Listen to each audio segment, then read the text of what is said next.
अस्सलाम वालेकुम नाज़रीन, मैं हूं इसरार अहमद कसाना और आप देख रहे हैं मुकालमा। नाज़रीन, आज भी हम हस्बे मामूल 5-6 टॉपिक्स पे बात करेंगे और आपको मालूम है कि क्राइमिया की सिचुएशन काफ़ी दिगरगूं हो चुकी हुई है। वहाँ पे आज जो रेफरेंडम का रिज़ल्ट है वो आ चुका हुआ है। 97% से ज़्यादा लोगों ने येस वोट किया है और उसका ज़रा आज जाँचेंगे कि क्या इम्पैक्ट पड़ेगा। इसके अलावा आज हम जो इस्लामाबाद का एक सिक्योरिटी प्लान है उसका भी तजिया करने की कोशिश करेंगे और ख़ास तौर पर इस रेफरेंस से कि स्टोरी निसार साहब ने एक हाई लेवल मीटिंग कल चेयर की, उसके भी ज़रा देखेंगे कि क्या जुजियात थी। भारतीय इलेक्शंस का भी ज़रा देखेंगे और साथ साथ अफगानिस्तान भी जाएंगे और देखेंगे कि अफगानिस्तान के इलेक्शंस की क्या सूरत हाल है। मलेशियन एयरलाइनर जो है वो जो गायब हुआ है उसका भी ज़रा जांचने की कोशिश करेंगे कि ऐसा क्यों हो रहा है, ऐसा क्या कभी पहले भी हुआ है या नहीं। और क्रिकेट की भी बात करेंगे। आपको मालूम है कि आज पाकिस्तान ने T20 वर्ल्ड कप का आगाज़ अगरचे वार्म अप मैच से किया है लेकिन बहुत अच्छे तरीके से किया है। लेकिन टू स्टार्ट विद यूक्रेन पे बात करते हैं और हमें ज्वाइन किया है साबिक एम्बेसडर जनाब अशरफ जहांगीर काजी साहब ने। काजी साहब अस्सलाम वालेकुम जी। वालेकुम अस्सलाम जी। काजी साहब, रेफरेंडम का रिजल्ट आ चुका है। 97% लोगों ने इसके हक में वोट दिया है और जो लॉ मेकर्स हैं उन्होंने ये कह दिया है कि प्लीज एनेक्स अस।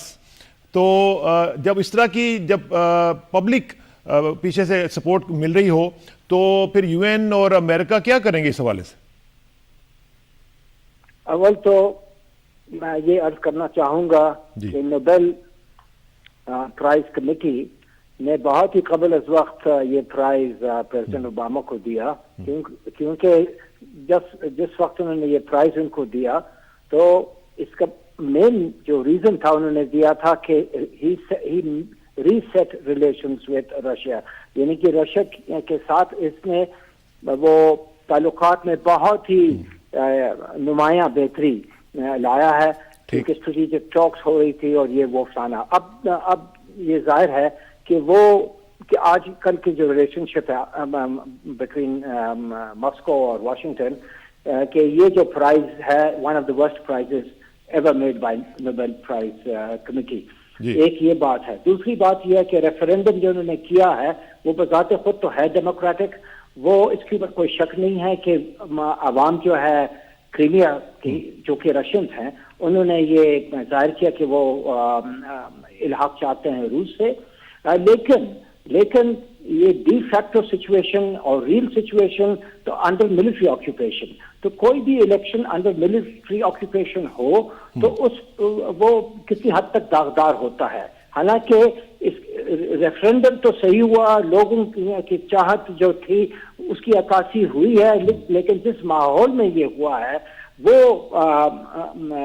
मशकूक है, क्योंकि वो हालांकि रूस ने इनकार किया ये तस्लीम करने से कि हमारी फौज है वहां, लेकिन बाकी दुनिया को तो पता है कि है।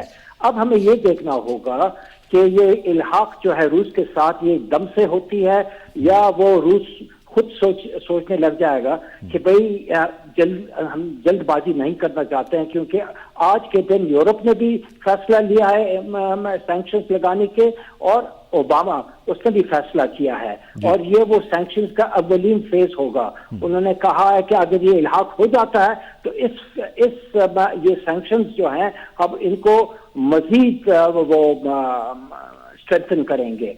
तो लगता है कि अभी बहुत वो टेंशन बनता जा रहा है वाशिंगटन और मॉस्को के दरमियान, और अगर ईस्ट यूक्रेन या साउथ यूक्रेन में अगर वो क्या अनरेस्ट पैदा होता है, क्योंकि वहां भी रशियन की अक्सरियत है, ये जो मशरक और जनूब यूक्रेन का ये इनकी अक्सरियत रशियंस की है, वो भी अगर इल्हाक चाहेंगे और अगर रूस उसी तरह उनकी मदद करेगा जिस तरह उन्होंने क्रीमिया में किया है, तो फिर वो वेस्टर्न यूरोप और बतौर खास यूएस के साथ ताल्लुकात बहुत खराब हो जाएंगे और टेंशन बहुत बढ़ेगा, और ये ऐन मुमकिन है कि शायद किसी किस्म के मतलब वो नागवार वाकयात पेश हों।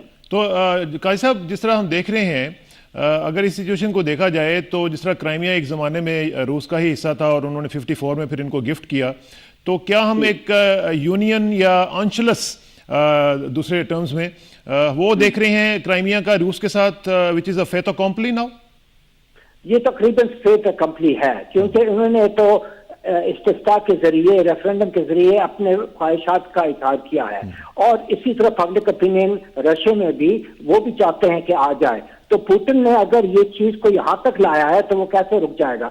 हो सकता है वो किसी वक्त के लिए कुछ अमेरिका यूरोप के साथ वो डिस्कस करना चाहेगा कि भाई देखें, क्रीमिया 54 में क्रूशोव ने किया था, वो बताते खुद बहुत अनडेमोक्रेटिक स्टेप था, लेकिन उस वक्त वो तो सोवियत यूनियन का जमाना था, इसकी कोई खास अहमियत नहीं थी कि कौन सा शहर किस प्रोविंस में है, क्योंकि सोवियत यूनियन मौजूद था। लेकिन 91 में जब सोवियत यूनियन टूट गया और रशिया अलग मुल्क बन गया और ये यूक्रेन, बेलारूस, कजाकिस्तान, ये सारे अलग अलग मुल्क बने, तो उस वक्त से आज तक यूक्रेनियन के जो रशियंस हैं बड़े नाराजगी का इजहार कर रहे हैं कि हमें क्यों आपने यूक्रेन के साथ धकेल दिया। जब तक सोवियत यूनियन था तो चलो हम इसको बर्दाश्त कर सकते थे, लेकिन ये तो अलग मुल्क हो गया और हम सेकंड क्लास सिटीजन बनते जा रहे हैं यूक्रेन में, तो हम तो वापस इल्हाक चाहते हैं रशिया के साथ। तो रशिया का कहना यह है कि ये अखलाकी लिहाज से और कानूनी लिहाज से जो हुआ है गलत नहीं हुआ है। और वैसे बाकी दुनिया तकरीबन उनकी राय ये है कि इसकी कानूनियत सख्त मशकूक है, क्योंकि ये मिलिट्री कुव्वत के ज़ेर ये हुआ है। और जब मिलिट्री ऑक्यूपेशन होती है, जिस अफगानिस्तान में इलेक्शंस हो या इराक में इलेक्शंस हो ज़ेरे मिलिट्री ऑक्यूपेशन, या जिस तरह हम कहते हैं कश्मीर में जब इलेक्शंस होते हैं तो हम कहते हैं वो भारतीय ऑक्यूपेशन की वजह से फ्री इलेक्शन तो कभी हो ही नहीं सकते हैं। तो इसी तरह इसका भी चैलेंज किया जा सकता है। बहरहाल अगर क्रीमिया तक ये रहे तो ये शायद मैनेज हो जाएगा, लेकिन इसके बाद अगर ईस्टर्न यूक्रेन और सदर्न यूक्रेन में भी रशियंस ये डिमांड करे कि हम इल्हाक चाहते हैं रशिया के साथ और रशिया इनकी तायीद, इनकी सपोर्ट करता है, तो फिर ये मसला जो है बहुत ज्यादा गंभीर हो जाएगा। अच्छा, ये बताएं काई साहब के जो अमेरिकन हैं उनका अगर कंसर्न देखा जाए तो वो लेजिटिमेट लगता है, क्योंकि हम देखते हैं कि अमेरिकन की तो अपनी पॉलिसीज सारी दुनिया में आपको मालूम है, जहां चाहते हैं वो चले जाते हैं। तो ये वो वाली बात नहीं हो जाएगी कि आप खुद ही औरों को नसीहत खुद मियां फजीहत वाली बात? अमेरिका का तो खैर ये है कि वो काफी अरसे से वो हमेशा दोहरी किस्म की फॉरेन पॉलिसी होती है या उनकी पॉलिसीज होती हैं और ताकत की बुनियाद पर वो अपनी फॉरेन पॉलिसी को चला रहे हैं। यूक्रेन के साथ इनका क्या ताल्लुक है, लेकिन वो रशिया को देख रहे हैं कि ये फिर से उभर रहा है और शायद उनको कंटेन करने की कोशिश कर रहे हैं, इससे पहले कि वो वाकई अपनी सुपर पावर स्टेटस रिक्लेम करे रशिया। तो और उनको इस बात का खदशा जरूर है कि अगर आज आसानी ये क्रीमिया लेते हैं और बाद में फिर यूक्रेन भी ले जाते हैं, तो फिर तमाम ईस्टर्न यूरोप जो 91 में आजाद हुआ या उससे पहले जो लास्ट 80s के एंड में जो आजाद हुए 89, 90, 91 में, तो ये कहीं फिर हो सकता है फिर से ये मॉस्को के नफूज के तहत आ जाएं और इस तरह सोवियत एम्पायर फिर से रीबिल्ड हो जाए। और ये जो है कजाकिस्तान, इसमें भी नॉर्दर्न कजाकिस्तान में रशियंस की अक्सरियत है। हो सकता है कल को रशिया इसी असूल पे कि हम पे ये वाजिब है कि हम रशियन माइनॉरिटीज को प्रोटेक्शन दें, तो हो सकता है जो उन्होंने यहाँ किया और यूक्रेन में कल हो सकता हो जाए, हो सकता परसों वो फिर कजाकिस्तान में भी ऐसी बात शुरू करें। तो ये दुनिया के बड़े खदशात हैं। ठीक है। अच्छा, ये बताएं काई साहब के वॉर की भी बात होती है, लोग बड़ा बैलेंस कर रहे होते हैं कि क्या किस तरफ टिल्ट कर सकता है बैलेंस और मिलिट्री का और दूसरे सारे सिलसिले। मुझे ये बताएं कि लोगों का ये कहना है कि Americans can spark a war but can not win it. ये तो आपने देखिए सही कह रहे हैं, ये इन्होंने इराक से शुरू किया, स्पार्क हुआ, जीता नहीं। अफगानिस्तान से शुरू किया, स्पार्क किया, लेकिन वो जीते नहीं। रूस तो न्यूक्लियर वेपन्स पावर है, अमेरिका से कमजोर है पर न्यूक्लियर वेपन्स पावर है, और उसके पास जिसे कहते हैं सेकंड स्ट्राइक कैपेबिलिटी है। सेकंड स्ट्राइक ये है कि अगर कोई इन पे न्यूक्लियर अटैक करे तो इनके जो इतने महफूज हैं इनके जो वेपन्स के उसका जवाब वो दे सकेंगे। तो वो सेकंड स्ट्राइक कैपेबिलिटी का मतलब यह है कि किसी की हिम्मत नहीं है कि आपके ऊपर वार करे। अगर आपके पास सेकंड स्ट्राइक कैपेबिलिटी नहीं है और पहले आप पे वार हो जाता है तो आप वहीं खत्म हो जाते हैं। तो मैं समझता हूं कि ये रूस और अमेरिका के दरमियान ये तकरीबन नामुमकिन है कि वो सही मानों में हो जाए, लेकिन फिर भी तनाव, कॉन्फ्लिक्ट, ये महाजराई, इसका इसका खर्चा है। और फिर रशियन इकोनॉमी का इन्हिसार काफी है यूरोप पे। रशिया के 80% एक्सपोर्ट्स जो है वो यूरोप को जाते हैं, इंक्लूडिंग ऑयल। और इसी तरह यूरोप का जो है इन्हिसार वो रशियन गैस और oil and other energy supplies. तो और रशिया और यूरोप के दरमियान सालाना ट्रेड जो है वो $5 बिलियन से ज्यादा है।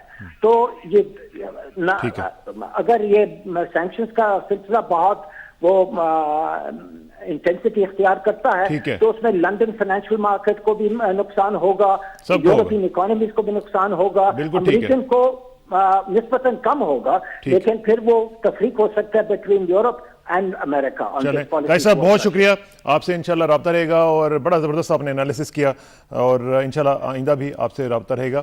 हम देखते रहेंगे कि क्राइमिया की सिचुएशन कैसी है और किस तरफ जा रही है, क्योंकि ये मामला जो है काफ़ी सीरियस नज़र आ रहे हैं। US EU सारे मिल के एक प्रेशराइज कर रहे हैं रशियंस को, उसका देखेंगे कि क्या तजिया होता है। लेकिन आज पाकिस्तान ने T20 वर्ल्ड कप का आगाज़ किया है नाजरीन, और आज वॉर्म मैच था और उस मैच में पाकिस्तान ने न्यूजीलैंड को 7 विकेटों से हरा दिया है, जो कि एक बहुत ही अच्छी खबर है हमारे लिए। इसी वाले से चलते हैं बांग्लादेश और एशियन ब्रैडमैन ज़हीर अब्बास साहब से बात करते हैं, जो हमारे बैटिंग कंसल्टेंट भी हैं। ज़हीर अब्बास साहब अस्सलाम वालेकुम। जी वालेकुम सलाम। ज़हीर अब्बास साहब पहले तो मुबारक हो। वालेकुम पाकिस्तान। वालेकुम सलाम ज़हीर अब्बास साहब, पूरे पाकिस्तान की तरफ से मैं वालेकुम सलाम कहता हूं आपको। अच्छा थैंक यू वेरी मच। मुझे ज़हीर भाई ये बताएं कि सबसे पहले तो ये मुबारकबाद आपको कि आज पाकिस्तान ने बड़ा अच्छा कन्विंसिंगली न्यूजीलैंड को बीट किया। एक तो मैं ये नहीं पूछूंगा कि ये आपकी वजह से हुआ, बैटिंग में हमारा इंप्रूवमेंट, लेकिन ओवरऑल मैं देख रहा हूं कि बैटिंग हमारी इंप्रूव कर रही है। Do you agree with this assessment? देखिए इतनी जल्दी इंप्रूव नहीं करते भाई। देखिए जो कोर प्रॉब्लम्स हैं वो तो आपको पता है रहेंगी, कुछ अर्से तक तो रहेंगी। देखिए जादू की छड़ी किसी के पास नहीं होती, लेकिन मैं ये जरूर हूं कि मैं 24 घंटे उन पे हावी रहता हूं और बोलता रहता हूं कि ये करो वो करो फलाना करो और ये आपके लिए अच्छा, ये आपके लिए। लिहाजा लड़के जो है ये मेरी बातें सुन रहे हैं। तो इसके लिए ये भी जरूरी है, जो कंसल्टेंट है उसके लिए ये जरूरी है कि स्टूडेंट्स जो है वो कैसे होते हैं। अगर स्टूडेंट्स मेरी बात बहुत जल्दी पिक कर लेते हैं तो मुझे पूरी उम्मीद है कि इंशाल्लाह 1 साल के अंदर अंदर पाकिस्तान को बहुत ही अच्छे रिजल्ट्स मिलेंगे। अब देखिए मुझे हमें आए हुए कितने दिन हुए हैं, 16 वो थे जो हमने एशिया कप में गुजारे, उसमें हमारी लड़कों की परफॉर्मेंस रही। बैटिंग सेकंड करते हुए भी हमने श्रीलंका को अपने बांग्लादेश को हराया, फिर हमने इंडिया को हराया। तो परफॉर्मेंस जो है वो कतरे हर रोज बेहतर होती चली जा रही है, बैटिंग की भी और ओवरऑल हमारी जो है। लेकिन भैया मैं आपको हकीकत बताता हूँ, हमें मतलब गलत फहमी में नहीं रहना चाहिए। हमको अभी इम्प्रूव करने के लिए बहुत अच्छा लगेगा, इतनी जल्दी नहीं आएगा, लेकिन हमारी कोशिशें इतनी सख्त तरीके से अच्छे तरीके से जारी है कि इंशाल्लाह हो सकता है कि रिजल्ट आपको जल्दी भी मिल जाए, अच्छे और बहुत अच्छे। और पाकिस्तान की जो टीम है वर्ल्ड की सबसे बेस्ट टीम कहलाने लगे, इंशाल्लाह मानेगी। मुझे ये बताएं ज़हीर भाई कि इस वक्त जो सूरत हाल है, बांग्लादेश की कंडीशन से आप एशिया कप खेल के आए हैं, वापस आए 3 दिन के लिए, आप फिर दोबारा वापस गए हैं। कंडीशंस का तो इतना मसला नहीं है, इसमें जो इस वक्त जो वहाँ पे विकेट्स हैं, पिचेस हैं, वो आप समझते हैं कि हमें सूट कर रही हैं? देखिए जी विकेट्स जो है वो स्लो है और आपको पता है कि इस खित्ते में विकेट्स जो है वो स्लो होती हैं और टर्न करती हैं, जो कि यूरोपियन कंट्रीज में या साउथ अफ्रीका या वेस्ट इंडीज या न्यूजीलैंड और ऑस्ट्रेलिया में विकेट्स जो है वो तेज होती है। तो हमें वो डेफिनेटली सूट कर रही हैं और हमें उम्मीद है कि हम इस विकेट्स का मतलब यूटिलाइज बहुत अच्छे तरीके से करेंगे, जो कि दूसरे इतने अच्छे तरीके से नहीं कर पाएंगे दूसरी टीमें। ठीक है। अच्छा आज मैंने देखा कि कामरान अकमल का कमबैक था और उसने बड़ा अच्छा माशाल्लाह खेला और लग रहा है कि वो फॉर्म में है। तो अल्लाह करे कि ये सिलसिला जो है वो आगे भी चलता रहे। तो क्या कामरान अकमल ही से कीपिंग करवाई जाएगी या उमर अकमल को हम स्विच करते रहेंगे साथ साथ? नहीं जी, कामी से ही हम विकेट कीपिंग कराएंगे, क्योंकि कामी जो है वो बेहतर विकेट कीपर है। मैं ये नहीं कह रहा कि उमर अच्छे विकेट कीपर नहीं है, लेकिन बहरहाल उनके जो बड़े भाई हैं कामी, वो बेहतरीन विकेट कीपिंग करते हैं। और हमने इसी सूरतों में दोनों लड़कों को, इसको अपने कामी को सिलेक्ट भी किया था कि विकेट कीपिंग भी कर लेंगे और ओपन भी आ सकेंगे। तो और उमर अकमल को हमने इस्तेमाल कर लिया है एज ए फील्डर, और उमर अकमल जो है one of the best fielders जो है इस वक्त पाकिस्तान में मौजूद है। No doubt about it. अच्छा, ये बताइएगा ज़हीर भाई कि जो हमारा मैच होने जा रहा है, पहला मैच ही हमारा इंडिया के साथ है, और इंडिया के हम देख रहे हैं कि तीनों जो उनके बड़े अच्छे प्लेयर्स हैं, युवराज, रैना और धोनी, वो वापस आ गए हैं टीम में, तो उससे रीइंफोर्स हुई है उनकी बैटिंग लाइनअप। तो हमारे लिए कितना खतरा है उनका वापस आना?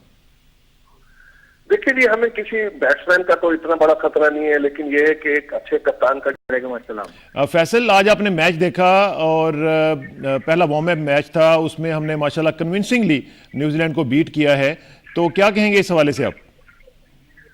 देखिए जी, बहुत अच्छी इवेंट थी, और जैसा कि मैं पहले कहता रहा हूँ कि हमेशा जो प्रैक्टिस मैचेस होते हैं किसी भी टूर्नामेंट का, में वार्म अप मैचेस होते हैं, वो बहुत इंपॉर्टेंट मैचेस होते हैं, और उन्हीं से जो है आपके टूर्नामेंट की बेस बनती है। तो मेरे ख्याल में आज जिस माइंडसेट से टीम अंदर उतरी थी, हम अक्सर यही चीज देख रहे थे कि ओपनिंग किससे कराई जाएगी, कौन खेलेगा कौन नहीं खेलेगा। तो मेरे ख्याल में आज जो टॉप 3 बैट्समैन थे, उन्होंने एक हमें आगे के मैचेस का एक विजन नजर आ गया कि हम इस कॉम्बिनेशन से अब आगे जाएंगे। तो होपफुली इंशाल्लाह ताला अगर ये लोग क्लिक होते रहे, कामरान बहुत आउटस्टैंडिंग खेला है, हफीज बहुत अच्छा खेला है, और सारे लड़कों ने चिप इन किया, तो ओवरऑल पाकिस्तान टीम की परफॉर्मेंस एक स्टार्टिंग मैच में बहुत अच्छी रही है, स्पेशली टॉप 3 बैट्समैनों की। ठीक है, और बॉलिंग के हवाले से क्या कहेंगे? एशिया कप में तो हमने देखा था बॉलिंग हमारी थोड़ी सी मैं समझता हूँ कि स्ट्रगल कर रही थी, लेकिन आज की जो बॉलिंग थी उससे आप मुतमईन हैं? बिल्कुल, देखिए कि डे बाय डे टीम जो है वो इम्प्रूव ही कर रही है, और ऑब्वियसली आप हर दिन जो है वो एक एग्जाम होता है हर प्लेयर के लिए। बॉलिंग डिपार्टमेंट में हमारे पास एक्सपीरियंस लड़के जो मौजूद है, अंशुर उनको अपने एक्सपीरियंस को यूटिलाइज करने का आइडियल मौका मिलेगा। और उमर गुल की मौजूदगी में जो है तला और अंशुर, बिलावल भट्टी और शोएल तनवीर का एक्सपीरियंस भी मौजूद है। तो यही वो टाइमिंग होती है जो हम कहते हैं कि जी जब अच्छे मैचेस जब सब खेलते हैं, तो यही वो टाइमिंग, यही वो टूर्नामेंट होता है जहां वो सब चीजें अपने एक्सपीरियंस के साथ डिलीवर करनी होती है। तो इंशाल्लाह ताला हम सब पूरी उम्मीद है कि लड़के जो है वो डे बाय डे इम्प्रूव कर रहे हैं और अच्छा रिजल्ट देंगे। अच्छा, T20 में खास तौर पे फील्डिंग बहुत अहम हुआ करती है, वैसे तो हर एक फॉर्मेट में ही होती है, लेकिन T20 में तो एक भी अगर कोई लैप्स हो जाए तो बड़ा मैटर करता है। तो हमारी फील्डिंग के हवाले से आपकी क्या एनालिसिस है? देखिए, फील्डिंग तो हमारी ओवरऑल आपको जैसे पता है कि लड़के इम्प्रूव कर ही रहे हैं, और फील्डिंग कोच मोहम्मद के आने के बाद से जो है काफी सारी चीजें जो है वो थोड़ी डेफिनेटली उनके एक्सपीरियंस से लड़के सीखने की कोशिश कर रहे होंगे। अब फील्डिंग एक ऐसा शुबा है, मैं खुद अपनी एग्जाम्पल देके बता सकता हूँ कि आप जब तक अपनी पर्सनल जिसे कहते हैं एफर्ट, जितनी आप अपनी एफर्ट करेंगे उतना ही जो है आप अच्छा रिजल्ट फील्डिंग के अंदर देंगे। तो मेरे ख्याल में कोचेज जो है वो अपनी चीजें बता ही रहे होंगे। अब आगे उन सब चीजों को प्लेयर्स ने डिलीवर किस तरह करना है, वो फिर हम मैचेस के दौरान हमें नजर आएगा कि किस प्लेयर ने कितनी एफर्ट किया, क्योंकि फील्डिंग जो है वो इस T20 फॉर्मेट में बहुत इंपॉर्टेंट रोल प्ले करेगी। ठीक है, हर लड़के को उसकी जिम्मेदारी का एहसास होगा, तो अंशुर उसके देखने में। ठीक है, बहुत शुक्रिया फैसल, आपसे इंशाल्लाह रब्ता रहेगा। और जिस तरह हमने देखा कि ज़हीर अब्बास साहब ने बड़ा ऑप्टिमिस्टिकली कहा कि पाकिस्तान टीम इंशाल्लाह कुछ ना कुछ लेके आएगी। फैसल ने भी काफ़ी अच्छा एनालिसिस दिया है और पॉजिटिव एनालिसिस दिया है। नाजरीन, आप भी दुआ करें और पूरी कौम इंशाल्लाह दुआ करेगी कि हम पाकिस्तान जो है वो T20 वर्ल्ड कप लेके आए और एक दफ़ा फिर हम वर्ल्ड चैम्पियन बन सकें। अब चलते हैं हमारे अगले टॉपिक की तरफ, और वो है इस्लामाबाद के सिक्योरिटी प्लान के हवाले से। नाजरीन, इससे पहले मैं आपको ये बताता चलूँ कि परवेज़ रशीद साहब जो हमारे वज़ीर इत्तलात हैं, उन्होंने कल एक तकरीब से ये कहा था, बात करते हुए कि हमारी जो तालिबान के साथ मुज़ाकरात हो रहे हैं वो ज़्यादा देर नहीं चलेंगे, वो थोड़ी देर ही में इंशाल्लाह कंक्लूड करेंगे और उससे रिजल्ट्स इंशाल्लाह कुछ ना कुछ आएंगे। और साथ साथ उन्होंने ये भी कहा था कि जो गन के साथ या बंदूक के नोक के ऊपर या बंदूक के ज़ोर के ऊपर जो इस्लाम लाना चाहते हैं पाकिस्तान में या इस तरह के काम करना चाहते हैं, वो इस तरह नहीं चलने जा रहा है। यूट्यूब के हवाले से भी उन्होंने कहा कि वो जल्दी खुलने वाली है, और इस तरह की बातें तफसील से हम किसी उनका भी तजिया करेंगे। लेकिन इस वक्त हम इस्लामाबाद के हवाले से बात कर लें कि इस्लामाबाद के हवाले से कल चौधरी निसार साहब ने एक हाई लेवल कमेटी जो है उसको ब्रीफ किया और उसमें बात की उन्होंने कि इस्लामाबाद का एक सिक्योरिटी प्लान हम बनाने जा रहे हैं, 15 अप्रैल तक इंशाल्लाह वो इन प्लेस आ जाएगा। इसी हवाले से हम बात करते हैं। हमें ज्वाइन किया है डॉक्टर तारिक फजल चौधरी साहब ने, जो कि MNA है इस्लामाबाद से। डॉक्टर साहब अस्सलाम वालेकुम।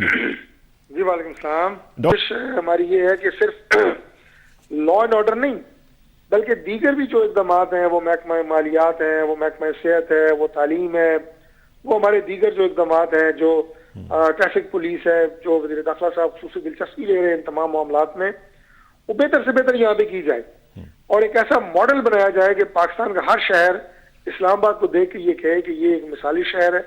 और इसमें सिर्फ इस्लामाबाद के शहरी इलाके नहीं बल्कि देही इलाके भी इंशाल्लाह, उनको भी इंशाल्लाह मॉडल देही इलाके बनाएंगे, ताकि ये मॉडल जो है वो पाकिस्तान के किसी भी इलाके में अगर आप इसको लेके जाएंगे आप इसे अप्लाई कर सकें। और मेरा ये ख्याल है कि आप अगर एक जिले को एक मिसाली जिला बना के पेश करें तो ये बात पूरी पाकिस्तान की अवाम के सामने आएगी कि इन्हीं मौजूदा हालात में, जिसमें दहशतगर्दी है, जिसमें लाकानूनियत है, लॉ एंड ऑर्डर है, करप्शन है, बुरी मईशत है, बहुत सारी और चीजें हैं, उनके होते हुए अगर आप एक शहर को मिसाली शहर बना सकते हैं तो उसकी तकलीद करते हुए, उसकी मिसाल बनाते हुए पाकिस्तान के बाकी शहर भी इंशाल्लाह मिसाली शहर बनेंगे। और ये एक ऐसी अल्लाह के फजल से एक लहर पैदा होगी जो पाकिस्तान के कोने कोने में महसूस होगी इंशाल्लाह। ठीक है जी, इंशाल्लाह होगा। और इसी अपबीट नोट पे मैं आपका बहुत शुक्रिया अदा करता हूं डॉक्टर साहब, और अल्लाह करे कि जो आपने ऑप्टिमिज्म शो किया है उस पर हम इंशाल्लाह अमल पैरा भी हों। और जो निसार साहब से मैं एक रिक्वेस्ट ज़रूर करूंगा कि जब वो आए थे तो शुरू में उनकी एक बड़ी लंबी चौड़ी प्रेस कॉन्फ्रेंस थी जिसमें उन्होंने ये कहा था कि इस्लामाबाद में और बाकी इलाकों में भी वो कोशिश करेंगे कि मिलावट ज़्यादा चीज़ें जो हैं वो ना हो। हम यहाँ पर देख रहे हैं कि काफ़ी चीज़ें जो हैं वो अभी भी चल रही हैं। उसी तरह मैं गुजारिश करूँगा उनसे कि वो इस हवाले से भी कुछ ना कुछ ज़रूर करें और मुख्तलिफ मार्केट्स में जो काम चल रहा है उसको रोकने की कोशिश करें। एक और टॉपिक की तरफ बढ़ते हैं और वो है मलेशियन एयरलाइनर। लेकिन उससे पहले ये मैं आपको बता दूं नाज़रीन कि कल बहरीन के बादशाह जो हैं वो 40 साल के बाद पहला किंग होंगे जो हमारे पाकिस्तान का दौरा कर रहे हैं। कल वो आ रहे हैं। कल हम जो प्रोग्राम करेंगे उसमें हम उनकी आमद की तफसीलात भी आपके साथ शेयर करेंगे और बताएंगे आपको कि क्या सूरत हाल है और बहरीन के साथ हमारे जो ताल्लुकात हैं वो किस नहज पे चल रहे हैं। लेकिन इस वक्त हम बात करते हैं मलेशियन एयरलाइनर की, जो नाज़रीन आप देख रहे हैं कि कई दिनों से गायब है और अभी तक कुछ समझ नहीं आ रही वो कहाँ पे है। और हमें ज्वाइन किया है इसी वाले से बात करने के लिए AVM आबिद राव साहब ने। उनसे बात करते हैं। राव साहब अस्सलाम वालेकुम जी। जी वालेकुम सलाम। राव साहब, लास्ट टाइम भी जब आपसे बात हुई थी तो उस वक्त भी इसी गैर यकीनी की इसी कैफियत में हम लोग थे। अभी तक वो सिलसिला चल रहा है और कुछ समझ नहीं आ रही। 25 से ज़ायद ममालिक जो हैं वो इसमें डेटा शेयर कर रहे हैं। पिछले दिनों में तो कुछ दुश्मनों ने हमारा भी नाम ले दिया कि फ़्लाइट कहीं पाकिस्तान में आगे भी है, फिर फ़ॉरेन ऑफिस को इसमें इंटरवीन करना पड़ा और क्लियरिफाई करना पड़ा। तो आप ये बताएं कि ये कैसे मुमकिन है कि एक त्यारा उड़े और फिर वो समुंदर से ऊपर से गुजरे और फिर गायब हो जाए और पता ही ना चले, ये कैसे मुमकिन है? देखिए, मुमकिन तो यूं है कि ये हो गया है और प्रोबेबिलिटीज ऐसा होने की बहुत सी बन जाती हैं कि अगर आप एविएशन हिस्ट्री देखें, खास तौर पे जब से पैसेंजर फ्लाइंग स्टार्ट हुई है सेकेंड वर्ल्ड वॉर के बाद, तो बेतहाशा ऐसे इंसिडेंट हुए हैं जिनका या बहुत देर में पता चला या असल कॉज भी पता चला या जहाज का ही नहीं पता चला। और वो कई सालों बाद कभी कोई रैकेज मिल गया, कभी कोई और चीज मिल गई। इसमें देखिए कोई लैप्सेस तो ये तो बड़े हुए हैं कि जब उसने अपने सेकेंडरी रेडार या कम्युनिकेशन ऑफ किया है तो प्राइमरी रेडार पे मलेशिया सिस्टम या वो जहां भी था जिस बीच से उस पे था, उनकी जिम्मेदारी बनती थी कि वो उस जहाज को ट्रैक करें, चैलेंज करें और अगर वो जवाब नहीं देता तो उसको एटलीस्ट फॉलो करें और उसको डिक्लेयर करें कि ये जहाज इसका कम्युनिकेशन टूट गया है, तोड़ दिया है और ये किसी और डायरेक्शन में जा रहा है। अब वो उसमें चूंकि नहीं हुआ इसलिए वो कहाँ गिरा है जाके डेफिनेटली जहाज की डेंजरस होती है वो उस दिन 8 घंटे के बाद रेज्यूम वो जहाज क्रैश कर गया क्योंकि लैंड करने की कहीं से इतला नहीं आई। ये जहाज बहुत बड़ा है, ये कोई ऐसा भी नहीं कि चुपके से बिल्कुल पता ना चले। अब वो उसके चूंकि देर हो रही है, उसका ब्लैक बॉक्स जब तक नहीं मिलेगा तो रोज एक नई कॉन्स्पिरेसी थ्योरी जो है ना वो पैदा होगी कि वो हाईजैक हो गया है। लेकिन 239 पैसेंजर हैं, उनको संभालना भी कोई आसान काम तो नहीं होगा अगर कोई हाईजैकर भी हो। कि पायलट ने खुदकुशी की कोशिश की हो, खुद जानबूझ के जब अपनी खात्मा करने में भी जहाज को भी समंदर में गिरा दिया, कहीं पहाड़ से टकरा दिया, उसे भी माजी में वाकयात हुए हैं। तो इसलिए जब तक उसका ब्लैक बॉक्स नहीं मिलता उसकी तलाश, चूंकि उसको ट्रैक नहीं किया गया इसलिए 25 ममालिक वो हो गए इन्वॉल्व। उसकी डायरेक्शन अगर मॉनिटर की जाती, उसका ऑल्टीट्यूड पेज मॉनिटर किया जाता तो उसमें काफी आसानी होती। ठीक है। और लेकिन अगर आप पिछले मतलब देखें 1945 के बाद तो अखबार में देखें देर आर मोर देन 188 जिनका आर्टिस्ट भाग नहीं मिला कि वो कहाँ गए। जंग में तो ऐसा हो जाना मुमकिन होता है लेकिन पीस टाइम में एक पैसेंजर लाइनर के साथ ऐसा होना, अब उसका दुआ यही करनी चाहिए कि उसका ब्लैक बॉक्स इंटैक्ट हो अच्छा, इसमें सैबोटेज का भी नाम लिया जा रहा है, इसमें पायलट साहब के ऊपर भी शक किया जा रहा है, जो को पायलट हैं उनके ऊपर भी, उनके घरों पे भी रेड्स हुई हैं।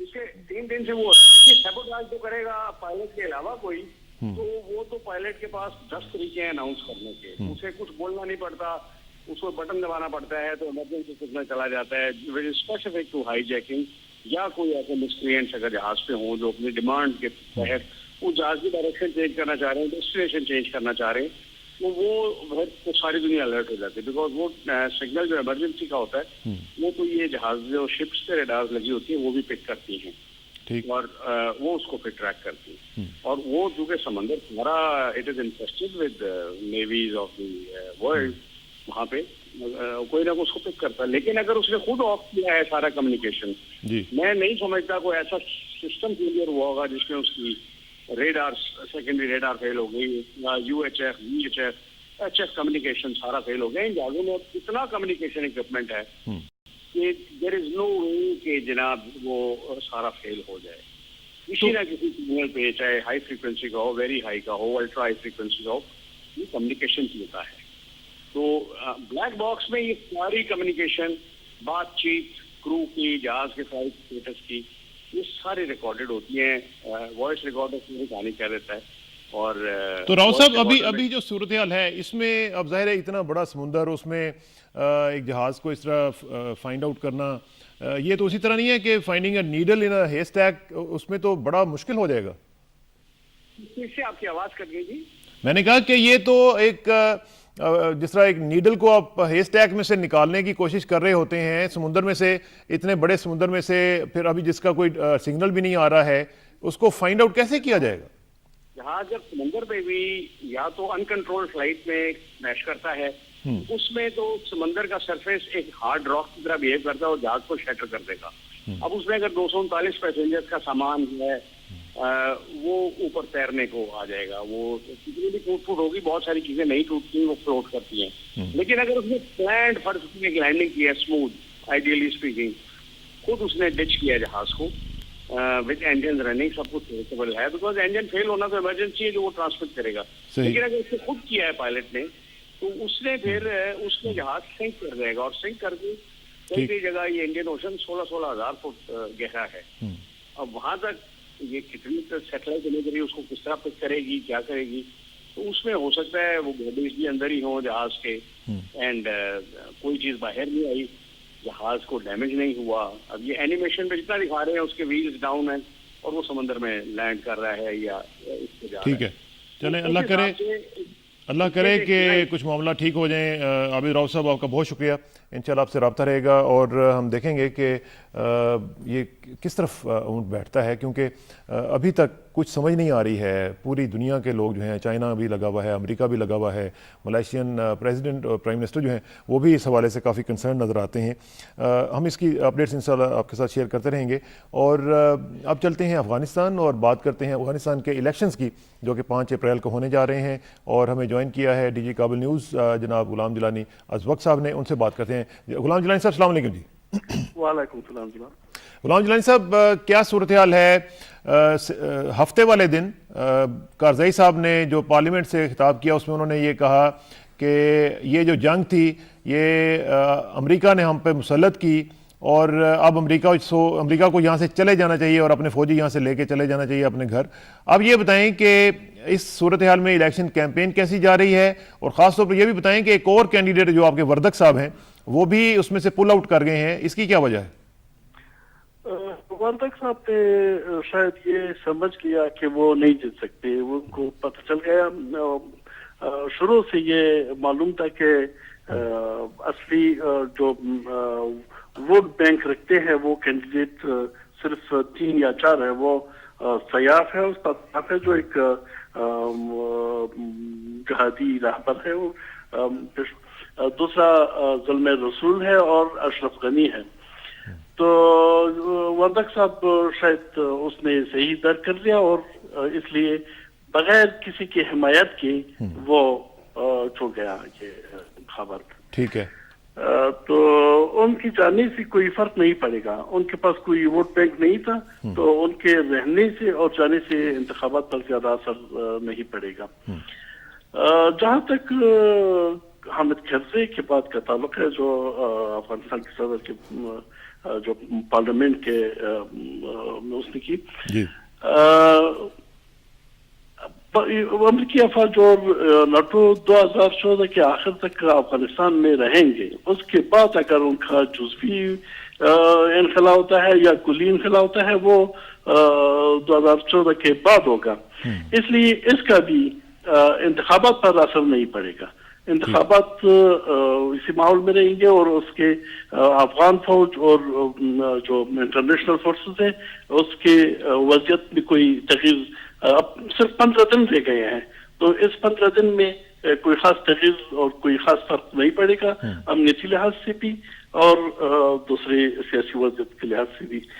तो इन बातों का असर इंतखाबात पर ज्यादा नहीं पड़ेगा। तो अभी फिर कौन है सबसे आगे, कौन है? ज़ालिम रसूल साहब तो पीछे चले गए, अब अशरफ गनी साहब हैं या अब्दुल्ला साहब हैं?